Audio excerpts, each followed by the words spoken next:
안녕하세요. 소화 흡수 장애 중 소화성 궤양 문제입니다. 이 강의를 끝으로 소화 흡수 장애 위장 쪽은 마무리하겠습니다. 그럼 시작하겠습니다. 소화성 궤양이 나빠지는 요인에 해당하는 가장 중요한 요인은 이라고 했습니다. 무엇을 묻는 문제죠? 요인에 대한 것, 즉 원인. 그중 가장 중요한 메인 원인이 뭐예요? 음식, 환경. 그 중에서 가장 중요한 것은 금연, 의미 없죠? 금주, 아니죠? 비만, 크게 관계없고 심한 스트레스, 그렇죠. 이러한 것들 때문에 우리가 소화 쪽이 나빠지는 거거든요. 위가 수축이 되면서 산이 나오고 이러한 것들이 위가 나빠지게 하는 메인 요인에 들어간다. 그래서 답은 4번인 거고 5번 소량식 사주 섭취 상관이 없는 거죠. 이것은 소화성 궤양이 나빠지는 요인에 해당하는 가장 중요한 원인은 심한 스트레스가 가장 중요한 요인이더라. 이게 답입니다. 30대 후반 김씨는 최근 헬리코박테리 파일로리 양성이 나온 십이지장 궤양이란 진단을 받았다. 이 환자에게 병용요법을 위한 약물이 2주 처방되었다. 해당하는 것은 이라고 했습니다. 이것은 헬리코박테리 파일로리 양성인 십이지장 궤양 환자에게 병용요법을 위한 치료 계획을 알고 있니? 하고 묻는 문제죠. 헬리코박터 치료 계획은 두 가지죠. 그렇죠? 항생제 두 가지, 그리고 위산 분비 억제. 이렇게 사용을 하면서 헬리코박터 파일로리균을 억제를 합니다. 그러면 이 항생제 두 가지와 위산 분비 억제가 어떤 종류가 있는지 알아보러 갈까요? 암포겔 제산제죠. 시메티딘 H2 수용체 억제제죠. 미란타 제산제죠. 그래서 1번 아니다. 시메티딘 뭐죠? H2 히스타민 수용체 억제제죠. 미소프로스톨 사이토텍이죠. 오메프라졸 이거는 맞지만 두 개가 틀렸기 때문에 틀린 답이다. 파모티딘, 티딘 뭐예요? 이것 또한 시메티딘과 똑같이 H2 수용체 억제제, 암포겔 제산제, 그래서 3번도 틀렸고, 메트로니다졸 항원충제죠. 그래서 요거는 맞는 답이 오메프라졸 요것도 맞죠. 두 가지 항생제와 하나의 위산분비 억제, 사이토텍 얘는 점막보호제니까 그래서 답은 요것도 아니다. 그러면 5번을 가보면 아목사실린, 항생제, 오메프라졸, 위산분비 억제, 메트로니다졸, 항원충제. 그렇죠. 그래서 답은 5번이 답인 거 있고요.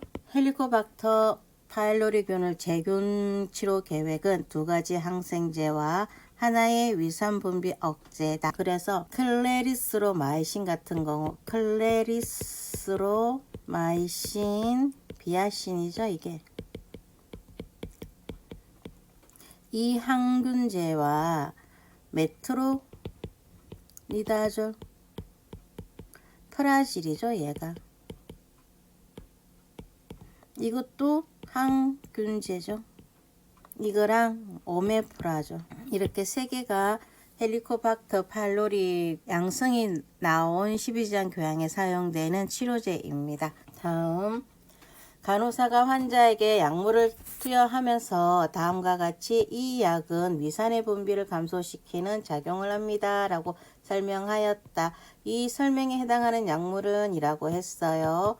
위산 분비 억제 찾아볼까요? 파모티딘 H2 수용제 억제제죠. 마목사실린 항생제고요. 오메프라졸 그렇죠. 위산 분비 억제를 해주는 것은 오메프라졸이죠. 미트로니다졸도 항생제, 비아신도 항생제. 다음 넘어가겠습니다. 헬리코박터 감염이 확인된 환자에게 위 점막청 손상과 관련된 급성 통증이라는 간호 진단이 내려졌다. 투여를 금지해야 할 약물이 뭐냐? 위 점막이 손상이 되었대. 그래서 통증이 왔는데 이때 먹어서는 안 되는 게 뭐니? 라고 했어요. 자, 프론톤 펌프 억제제 이건 필요한 치료제죠. 그래서 틀린 답이고 콜린성 제제 미조신경을 더 활성화시키기 때문에 틀린 답이고 비스테로이드성 항염제 엔세이드 계열이죠. 이게 그래서 답은 3번 비스테로이드성 항염제를 사용해서는 안 된다. 비스테로이드성 항염제를 오랜 시간 복용을 하거나 하면 간 손상도 되면서 위 점막 출혈을 일으키더라. 그래서 답은 3번인 거 있고요. 프로스타글라딘제 이것은 치료제죠. 히루스타민 수용체 기량제 이것도 치료제죠. 그래서 답은 1번인 거 있고요. 이번에 있던 소화성 궤양 환자가 새벽에 토열 증상을 보였다. 이 환자의 활력 징후가 다음과 같을 때 가장 우선적인 중재 토요일 증상을 보였는데 가장 무엇을 해야겠니? 이렇게 묻는 거잖아요. 활력 징후가 80에 60 많이 떨어졌네요. 맥박 많이 높아요. 호흡 28에 많이 올라가 있네요. 자, 그럼 이것은 무엇을 나타내 주는 거죠? 대부분 우리가 성인 간호학에서 혈압 떨어지고 맥박이 올라가고 호흡이 빨라요. 그러면 이것은 쇼크 증상을 나타내 주는 어떤 정상이라고 보시면 됩니다. 그래서 모든 문제를 풀 때 혈압 떨어지고 맥박이 올라가면은 저혈량성 쇼크가 될 수도 있다. 그래서 가장 메인은 수액을 먼저 달아준다. 그럼 답을 찾아보면 자위를 취해준다. 틀린 거고요. 헤모글로빈 결과 확인.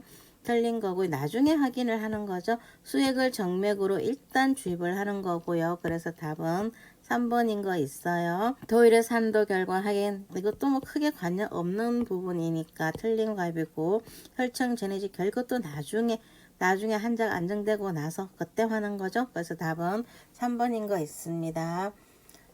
소화성 궤양 환자에게 알마겔 경구 투여할 때 교육할 내용 알마겔의 부작용을 알고 있니? 이걸 묻고 있는 거죠. 부작용으로 변비나 설사 그렇죠. 답은 1번인 거 있고요. 위산 분비를 억제하는 작용을 하는 건 아니겠죠. 위산 운동을 정진시켜 소화가 잘 되는 것도 아니고 하루 1000번 식후 바로 복용하세요. 이것도 아니죠. 식전에 먹으면 간을 중화시키기 때문에 좋아요. 자기 전에 복용하면 수면에 도움이 될 수 있는 수면제가 아니죠. 그래서 틀린 답인 거고. 비스테로이드성 제제 아세트아미노펜 장기 복용 시 나타날 수 있는 부작용 적절한 것은 무엇일까요? 아세트아미노펜을 오랜 시간 복용을 하면 간 기능 장애가 생긴답니다. 그래서 답은 1번인 거 있고요. 소화성 궤양 환자가 흑색변을 보고 헤모글로빈 수치가 6.0 일때 정상을 악화시키는 것은 이라고 했어요. 소화성 궤양가 흑색변을 봤대요. 자, 6.01이에요. 무엇을 나타내는 거죠? 출혈을 나타내 주는 거죠. 그렇죠? 저염식이 크게 관계없죠. 장기간 금식 크게 관계없고요. 이럴 때 정상을 악화시키는 것은 엔세이드계 비스테로이드성 소염제가 정상을 악화시킵니다. 대부분 위장관계에서 비스테로이드성 소염제가 메인 요인에 들어가고 위장을 악화시키고 천공을 일으키더라. 이렇게 그냥 생각을 해 주시는 것이 가장 좋습니다. 4번 항콜린성 제제 이거는 도움이 되는 치료제죠. 수크랄페이트도 마찬가지인 거고. 그래서 다음으로 넘어가겠습니다. 다음 중 소화성 궤양을 악화시키는 약물 이것도 마찬가지죠. 자, 여기서 그러면 짚고 넘어가 줘야 되는 게 있는데 점막 보호제는 도움이 되는 거고 아스피린 그렇죠. 이것이 엔세이드 계열 약물의 아세트아미노펜과 아스피린 이러한 것들이 소화성 궤양을 악화시키는 거죠. 여기서 아세타미노펜 자 아세트아미노펜 아세타미노펜 두 개의 철자 차이와 하나가 있고 없고의 차이예요. 아세트아미노펜과 아세타미노펜은 틀린 거다. 이렇게 기억을 좀 해주시고 당연히 알고 있는 문제지만 어쨌든 기억을 해주시면 좋을 것 같아요. 4번 제산제 틀렸고 프론트 펌프 억제제도 둘 다 도움이 되는 것들이죠. 이런 것들은 다음 소화성 궤양 치료에 히스타민2 수용체 차단제 약물을 사용하는 이유 뭐예요? 염산 분비 억제 그렇죠. 바로 나왔네요. 염산 분비를 억제해 주는 거죠.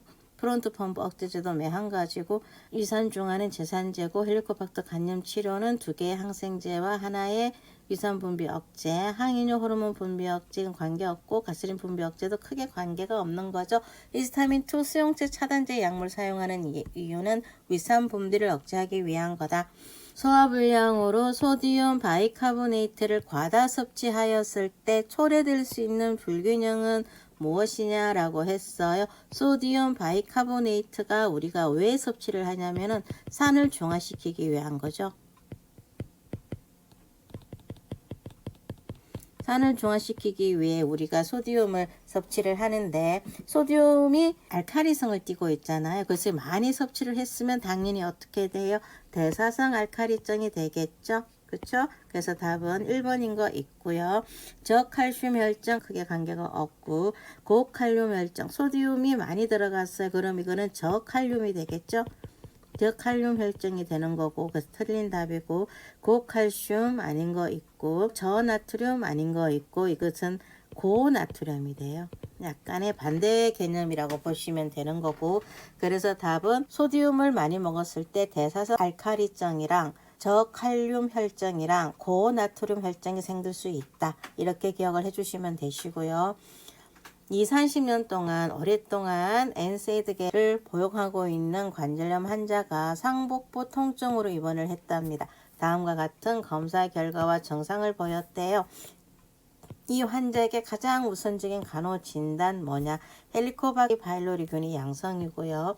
제산제 투여로 완화되지 않는 좌측 상복부 통증, 위궤양 쪽이겠죠. NRS 7점, 식욕 부진, 체중 감소. 이런 것이 있다고 합니다. 그럼 어떤 진단을 내리겠니? 이건데요. 대부분 이러한 위궤양 환자일 때 가장 우선적인 간호 진단은 출혈 위험성이죠. 그죠? NSAID계 장기간 복용 관련된 출혈 위험성.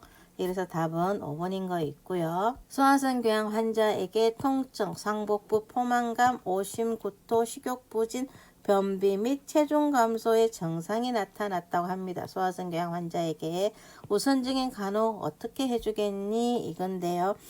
우리가 대부분 소화성 궤양 환자가 소화가 안 되는 환자가 포만, 오심, 구토, 식욕 부진은 약간 조금 진행이 된 일반적인 증상이겠죠. 근데 이 문제에서 핵심 키포인트는 변비 및 체중 감소란 말이죠.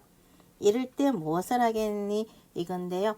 첫 번째, 생리식염수로 위셋하지 않죠. 바소프레신 혈압 올리지 않고요. 비위간 흡입 크게 관계가 없죠. 항생제 투여도 그렇고요. 소크 방지를 위해 수액을 공급한다. 왜냐? 이것이 변비 및 체중 감소, 이것이 약간 합병증 얘기거든요. 합병증 중에서도 폐색, 그리고 합병증이 폐색도 있고 천공도 있잖아요. 그 중에서 변비 및 체중 감소 이렇게 나오면 약간 합병증이다. 왜냐면 우리가 물론 소화성 궤양에 문제가 있어서 체중이 감소가 될 수는 있어요. 근데 지문에서 우리가 를 맞춰야 되는 거죠. 변비 및 체중 감소의 증상이 나타났다고 하니까, 그러면 우리가 체중 감소라는 말이 위궤양이라든가 십이지장 궤양에서도 많이 사용이 되지를 않아요. 그래서 이 체중 감소라는 말은 약간 합병증을 나타낼 수 있는 그런 합병증의 뉘앙스를 나타내어주는 지문이다. 이렇게 생각을 해주고 가시면 돼요. 그래서 쇼크 방지를 위해 수액을 공급을 해준다. 이것이 답인 거고 있고요. 다음, 소화성 궤양 환자를 위한 간호중재, 소화성 궤양 환자를 위해서 어떻게 간호를 해줄까? 이것을 알아보는 거죠. 항콜린성 약물을 투여한다. 어때요? 맞는 말이죠? 그렇죠? 콜린을 조금 떨어뜨려 줘야 되니까. 그래서 답은 1번인 거 있고요. 식사 전이라든가 취침 시에 제산제를 투여하면 좋아요. 자기 전 소량 안 되죠. 고섬유, 위가 좀 많이 불편해져요. 섬유질이 많으면. 유제품 아니죠. 크게 도움이 되지. 오히려 속이 더 불편합니다. 그래서 소화성 궤양 환자를 위한 간호중재, 항콜린성, H2 수용 차단제, 그리고 펌프 억제제, 제산제, 그리고 프로스타글라딘제 뭐 이런 식으로 해서 조금 도와주고 환경을 조성을 해서 스트레스를 덜 받게 해주고, 그것이 우리가 소화성 궤양 환자를 위해 해줘야 되는 간호중재죠. 소화성 궤양으로 입원 중인 환자가 갑작스럽고 심한 상복부 통증, 오른쪽 어깨의 방사통, 구토와 실신, 널빤지같이 단단한 복부 등의 증상이 나타났다고 하네요. 이 환자에게 예측할 수 있는 간호진단 어떤 상황이에요? 갑작스러워, 통증, 방사통, 널빤지같이 단단한. 어때요? 이건 천공이죠? 그죠? 합병증, 소화성 궤양의 합병증, 폐색과 천공. 그런데 이것은 천공에 들어가죠. 그래서 답은 1번 장폐색, 대장출혈, 궤양의 완화, 급성맹장염 크게 관계가 없는 것들이죠. 위에 환자를 사정한 결과 천공을 의심할 수 있는 증상이 어떤 거냐.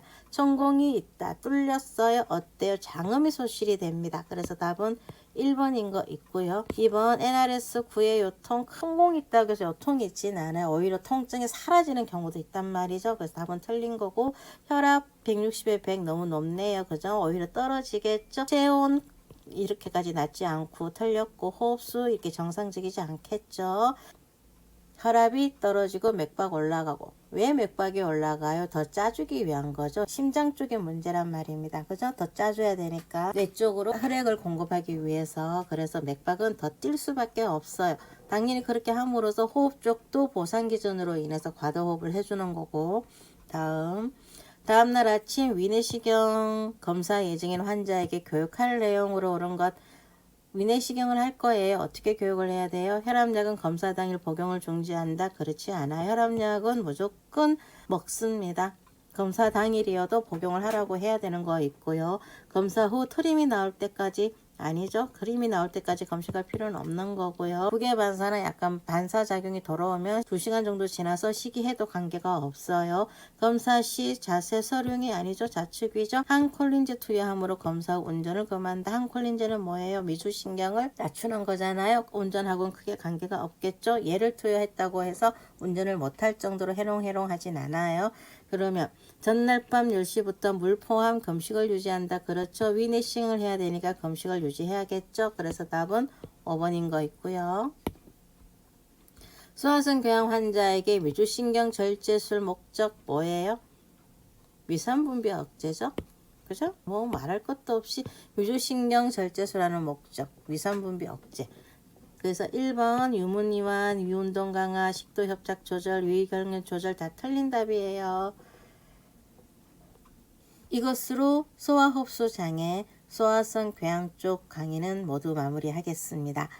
다음은 또 다른 소화흡수 장애 담도 쪽을 할까 합니다. 긴 시간 동안 들어주셔서 감사하고 좋아요와 구독은 힘이 됩니다. 다음 시간에 뵙겠습니다. 수고하셨습니다.